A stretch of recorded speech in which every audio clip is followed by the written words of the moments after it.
10 বছর আগে ভালো জীবনের আশায় তার বাবা মা বিদেশে গিয়ে হাড় ভাঙা খাটুনির সিদ্ধান্ত নেয়। ছেলেকে তারা গ্রামেই একা রেখে যায়, কিন্তু 10 বছর পেরিয়ে গেলেও ছেলেটি তার বাবা মাকে ফিরতে দেখেনি। তাই $10 লাখ পুরস্কারের লোভে সে এক ডেটিং শোতে যোগ দেয়। কিন্তু পরিচালকের ছকে তাকে এক বড় লোকের ছেলের অভিনয় করতে হয়, কারণ শো এর সব মেয়েই ছিল দারুণ সুন্দরী। এদের মধ্যে এমন এক মেয়েও ছিল যার পেছনে সে একসময় ঘুরেছে, আর সবচেয়ে সুন্দরী মেয়েটি ছিল তার পুরনো সহপাঠী, যাদের মূল লক্ষ্যই ছিল তাকে ভুয়ো বড়লোক হিসাবে ফাঁস করা। এতে লোকজন বেশ মজা পাবে আর পুরো শো এর রেটিংও হু হু করে বাড়বে। সে ঘুণাক্ষরেও জানতো না যে তার মা দেশে ফিরেছে, আর তার জন্যই হাজার কোটি টাকার এক কোম্পানি গড়ে তুলেছে। ছেলেকে দেখার জন্য তিনি ছটফট করছিলেন, কিন্তু সহকারী জানালো ছেলে এখন এক ডেটিং শোতে অংশ নিচ্ছে। ছেলে নিজের জন্য বউ খুঁজছে শুনে তিনি আনন্দে আত্মহারা হয়ে পড়লেন। তিনি সাথে সাথেই কর্মীদের তাদের পুরনো বাড়িটা নতুন করে সাজানোর নির্দেশ দিলেন। এরপর তিনি ছেলেটির বাবাকে ফোন করলেন। খবরটা শুনেই তার বাবা তড়িঘড়ি করে হেলিকপ্টারে চেপে দেশে ফিরে আসেন। ঠিক তখনই ছেলেটি এক সময় যে মেয়ের পেছনে ঘুরতো সে তার গুমর ফাঁস করে দেয়। সে জানালো এই ছেলে কোনোভাবেই বড় লোকের দুলাল হতে পারে না। কয়েকজন নারী প্রতিযোগিতা তাকে তখনই বেরিয়ে যেতে বলল। ঠিক যেমনটা ভাবা হয়েছিল, ডেটিং শো এর রেটিংও তরতর করে বাড়তে শুরু করলো। পরিচালক সাথে সাথেই ঘোষণা দিলেন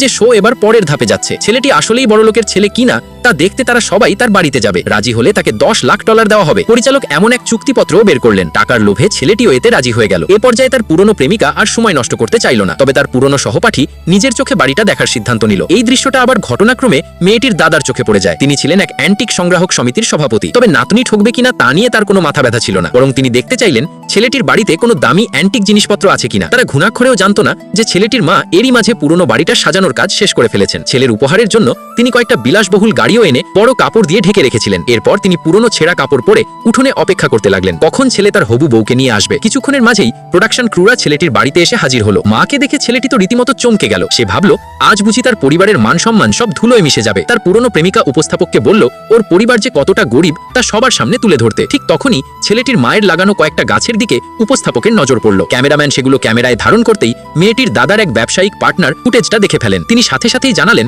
ওই গাছগুলোর দাম অন্তত কয়েক কোটি ডলার হবে। এরপর ক্যামেরার ফুটেজে থাকা একটা জিনিস দেখে মেয়েটির দাদা চমকে উঠলেন, কারণ ফ্রেমে থাকা পেইন্টিংটা ছিল এক দুর্লভ অ্যান্টিক। উপস্থাপকও খেয়াল করলেন ছেলেটির টেবিলের সবকিছুই ভীষণ দামি, আর ক্যামেরাম্যানও উঠোনে কয়েকটা বিলাসবহুল গাড়ি খুঁজে পেল। ঠিক সেই মুহূর্তে মেয়েটির দাদাও একটা খবর পেলেন যে মানুষটা ওই পেইন্টিং কিনেছিলেন তিনি আসলে এই ছেলেটিরই মা। তারা সাথে সাথেই তার সাথে দেখা করতে ছুটে গেলেন। এদিকে ছেলেটি শোতে স্বীকার করে নিল যে সে এতক্ষণ বড় লোকের ছেলে সাজার অভিনয় করছিল। রেগে মেগে পরিচালক যুক্তি ভাঙার দায়ে তার কাছে জরিমানা দাবি করে বসলেন। ঠিক তখনই উপস্থাপক বিলাসবহুল গাড়িগুলো ঢেকে রাখা কাপড়টা টান দিয়ে সরিয়ে ফেলল। তখনই সবাই বুঝতে পারল যে ছেলেটি আসলে কোনো মিথ্যাই বলেনি, সে সত্যি এক গোপন কোটিপতি পরিবারের একমাত্র উত্তরাধিকারী।